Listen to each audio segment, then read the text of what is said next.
Hello, welcome. In this video we're going to look at Veneridae, the largest of the marine bivalve families in terms of saltwater bivalves. And there's approximately 680, possibly as many as 700 species. In this video, we're at most looking at about just over 200 different species, so a long way to go in terms of reaching 700. But a shell that you will commonly find on most beaches, at least one species in this family. All right, perhaps one of my favorite groups is the Paphias, and there's quite a few there. Most of them collected in Australia, but they represent shells across the Indo-Pacific. Some beautiful large ones there from India. And some lovely, well, the vast majority there are Australian, Northern Australia in particular, and I think I've collected most of them in my area in the Northern Territory. Different group here. There's one that I find, that very fragile one in the Northern Territory, and the shells are a bit of a mess in terms of I haven't got them mixed in, placed in their genus groups. In some cases they are, but in other cases they're a real mixed bag. Interesting group here, some very popular shells here. Very popular shell, Tasmania in particular. Those beautiful spine shells from Mexico and the US, or Venezuela. I think those couple there are from. The spines get much larger, much fancier, but they're the only couple of specimens I've got there. So some lovely ones there. Beautiful ribbing. Beautiful shells there. Another group here. As I said, a real mixed bag.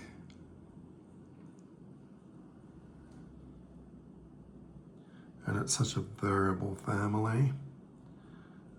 At times when I look at different shells, I think, oh, shouldn't that be in the Donax, Donicidae group, or should it be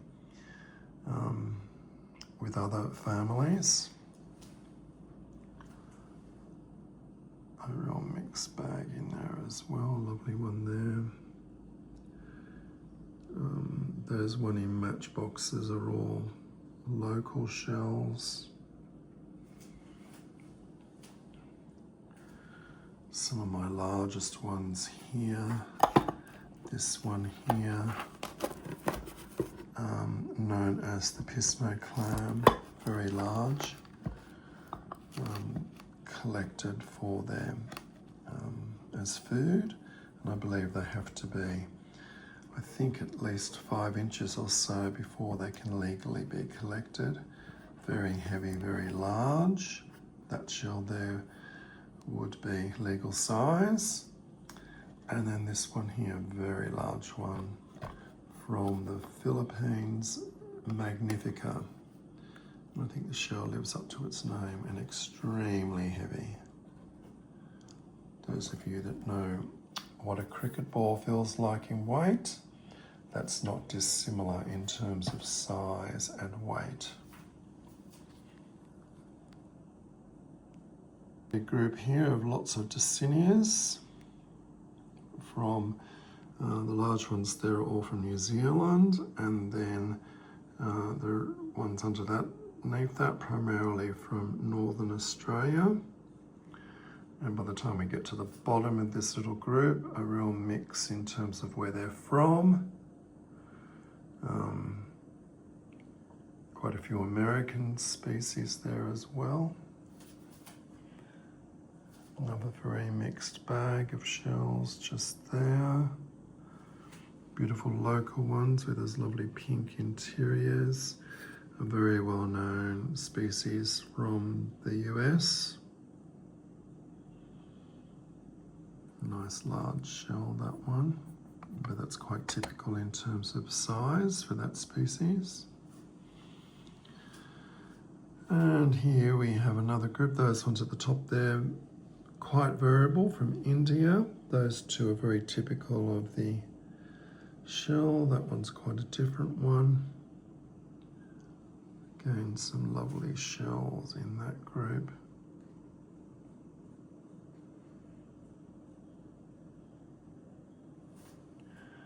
And then here we have all local shells. That's all the same species. Collected that from a local creek, just using my feet and digging my feet into the sand and finding lots of those shells. And then here, Dicineas again, a great variety, primarily Dicineas there. Nice large local reticulata that we get locally. Beautiful shell, that. And that little group down the bottom there, the taped shell dorsatus, they're from southern Australia. And just show how disorganized this family is. In my collection there is a whole pile of material that still needs sorting. All right, my apologies for that group being in such disarray, but I thought it was better to get it onto video. Give another installment of the bivalves.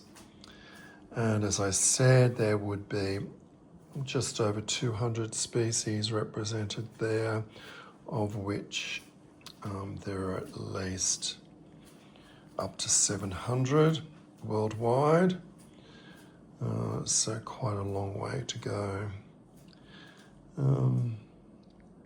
But again, looking forward to many more collecting trips where I'll be able to find more species of Veneridae and add them to my collection. Thank you.